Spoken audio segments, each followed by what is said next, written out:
Goeiemôre en baie welkom hier uit die koue Clarence uit. Ons Laagvelders is nie baie gewoond daaraan nie, so dis vir ons 'n skok op die gestel, maar ons is al so stadig aan besig om gewoond te raak daaraan. Maar jy kan vanoggend na die nuus luister, gelees deur regtig 'n sakkie en hy sakkie slaap 'n bietjie in vanoggend. So Woensdag 15 Julie 2026 se nuusbulletin. Hier is dit. Die nasionale administrateur van die finansiële hulpskema vir studente, Hlengani Matebula, het Bojani Segua aangestel as voorsitter van die skema se audit en risikokomitee. Hierdie aanstelling is omstrede aangesien Segua die voormalige tussentydse raadsvoorsitter van die krisisbeleide Daybreak Farms is, waar die openbare beleggingskorporasie meer as 1,7 miljard rand belê het. Matebula self is voorheen deur die Newton-kommissie gekritiseer tydens die ondersoek na die Suid-Afrikaanse Inkomstediens. Die studente hulpskema is verantwoordelik vir die verspreiding van 54,3 miljard rand vir die 2026-27 boekjaar. En as volgende berig het die afgetrede regter van die konstitusionele hof, Moyuseli Madlanga, gesê daar is geen feitelike basis vir die ondersoekdirektoraat teen korrupsie om die parlementslid Fadil Adams se beweringe teen topbeamptes van misdaadintelligensie te ondersoek nie. Adams het in 'n beëdigde verklaring beweer dat die misdaadintelligensiehoof Dumisani Khumalo, die finansiële hoof Philani Lushaba en generaal-majoor Nosipho Madondo betrokke is by die stelselmatige kaping van die afdeling. Hy het ook vermoed dat onwettige geheime fondse aan die voormalige minister van polisie Bekkie Cele gegee is. Die ondersoekdirektoraat het Khumalo reeds aangekla van bedrog en korrupsie weens die aanstelling van Denio Mokwele as brigadier. Action SA sê die departement van sport, kuns en kultuur het byna 31 miljoen rand aan sy afvaardiging en verwante programme in verband met die FIFA Wêreldbeker 2026 bestee. Die party het op grond van minister Guyton McKenzie se parlementêre antwoord die uitgawe bevraagteken en sê belastingbetalers wil weet of die besteding geregverdig is, terwyl baie gemeenskappe steeds nie oor basiese sportgeriewe beskik nie.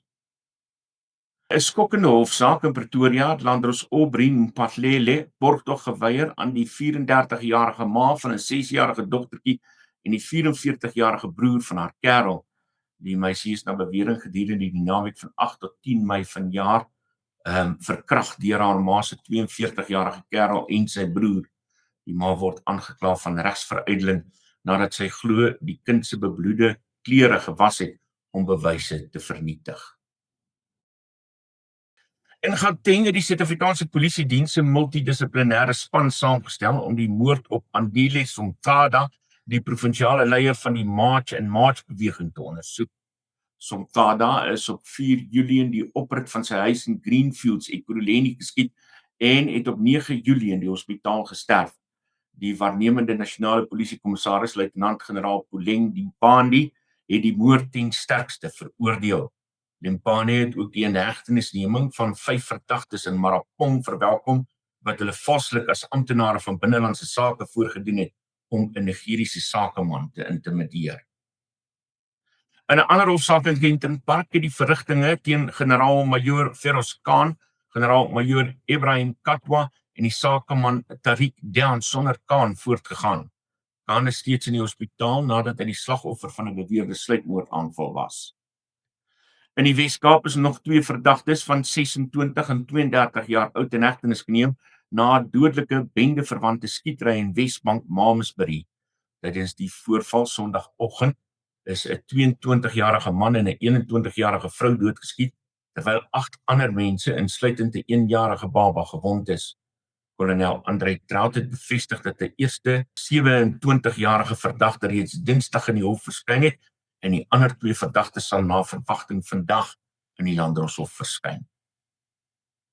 In Pretoria is die 51-jarige Hugo van der Berg van Secunda geïdentifiseer as die man wat Saterdag aand na die Springbok rugbywedstryd op Loftusversveld gesterf het nadat hy in 'n diep gat geval het. Sy familie het bevestig dat hulle regstappe gaan doen aangesien die gat op Linwoodweg nie behoorlik afgesper of verlig was nie. Van der Berg het sy kop gestamp en is op die toneel dood verklaar. Hy het saam met sy broer Chris van der Berg en skoonsister Jolanda die wedstryd bygewoon en is as vermis aangemeld voordat sy liggaam gevind is. Die Tshwane Metro het sy medelee met die familie betuig en bevestig dat die uitgrawing deel is van die Arayeng Bus Rapid Transit projek se nuwe rioolpyplynstelsel. Woordvoerder Lindela Mashigo het gesê toepaslike veiligheidsmaatreëls was in plek en dat die pad gesluit was vir voetgangers. Die Demokratiese Alliansie se caucusleier Cedeo Brink en raadslid Tiaan Dippenaar het die toneel besoek en gevra vir dringende bykomende veiligheidsmaatreëls. Buitelandse nuus, die Amerikaanse weermag het vir die 4de opeenvolgende nag aanvalle teen Iran uitgevoer nadat president Donald Trump sy blokkade op Iran se scheepvaart heringestel het.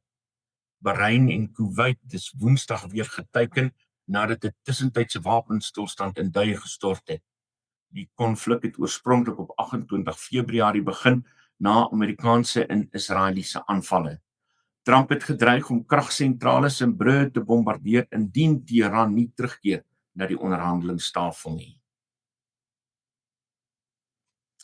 In die Demokratiese Republiek die Kongo waarsku die Wêreldgesondheidsorganisasie dat die Ebola-uitbreking tot 4 keer groter kan wees as die amptelike syfers van 1960 besmettings en 700 sterftes.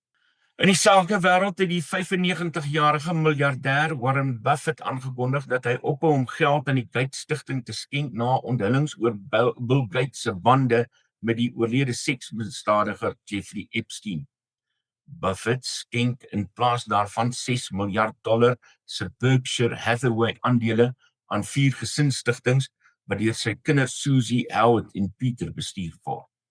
Bill Gates het vroeër in die Amerikaanse Kongres erken dat hy met Epstein vergader het, maar het ontken dat hy bewus was van sy misdade.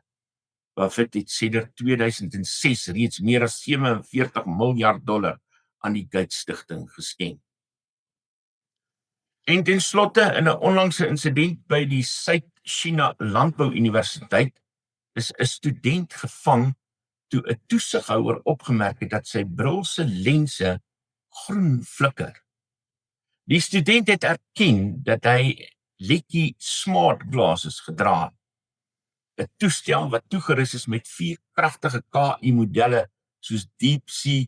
Hierdie brille laat gebruikers toe om foto's van eksamenvrae te neem deur bloot aan die raam te raak, waarna die KI die antwoorde verskaf. Terwyl die student probeer het om die LED-liggie te bedek, het dit steeds deur die lense sigbaar gebly.